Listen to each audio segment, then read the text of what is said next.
how really IEN started. Kasi, di ba, you're a business owner. So, how was the transition of being a mom, of being a daughter and a sister, to being a businesswoman? It's a long story kung paano nagkaroon ng transition. But let's start with how IEN started. IEN began with a vision to help. Yun talaga, to help and resolve a problem.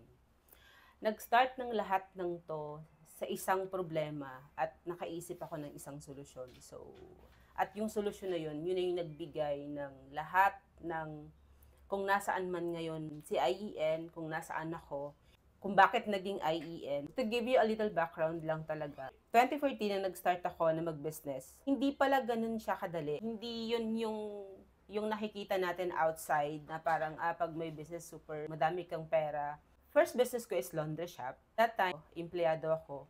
So, hindi talaga siya yung priority ko. I'm a very workaholic person. So, talagang nandun ako ang priority ko is yung kumpanya na pinagtatrabahuhan ko. Mayroon lang nangyari na na-tax map ako ng BIR. I'm also an accounting graduate. Ako, ang ginagawa ko doon yung accounting works sa company.